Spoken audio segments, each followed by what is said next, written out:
Hello! I'd like to tell you about a few websites that I found recently and that I found useful in my class.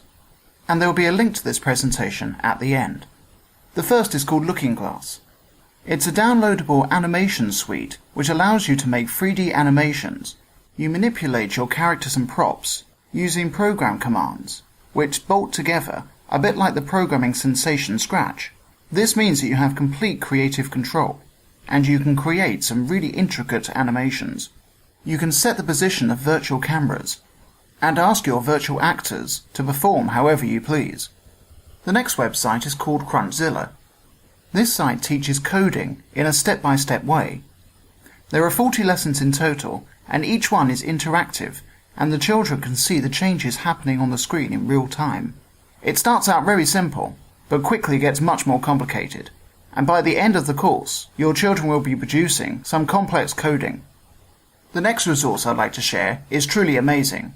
It's an iPad app, which provides everything you need to shoot, edit, and produce your own TV shows, as well as allowing you to record video.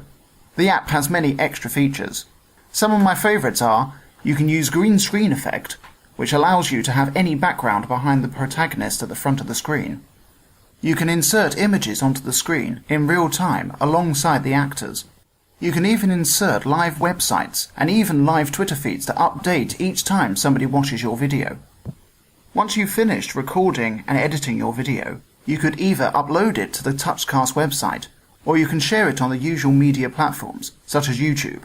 There is also a Windows version being developed, which will be released soon.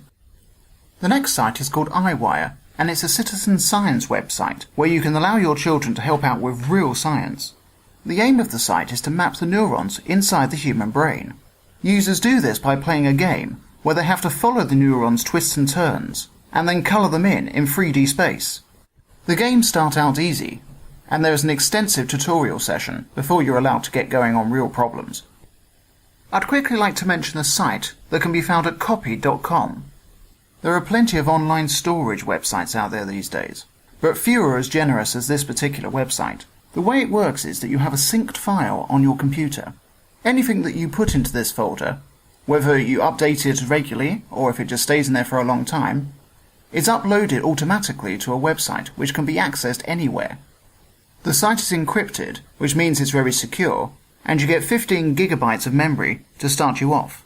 You can also earn an extra 5 gigabytes for every person that you refer. There is also an Apple and Android app, which allows you to take files wherever you go. You may never need a USB stick again. Next is a fun street map mashup. Set your coordinates on the map on the right, and you're able to create mini worlds of wrapped round images of Google Street Map.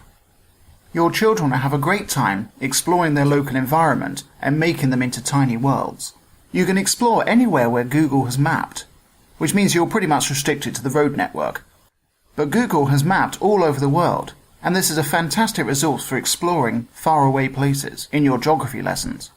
It's also a really nice way to inspire creative writing, and you can make hundreds of mini worlds to explore and write about. I'd like to finish with a history site, which is called D-Day to Victory. As the site suggests, it chronicles the journey of the Allied forces as they moved through northern France and into Germany during the Second World War. The site uses a combination of 3D animated graphics along with archived testimony from veterans of the war. There's lots to explore on this website, and it provides an immersive yet sombre view of the sacrifices made in the Second World War. I hope you've enjoyed this video presentation. There are thousands more resources on the ICT Magic wiki page. Go to ictmagic.wikispaces.com or simply Google ICT Magic.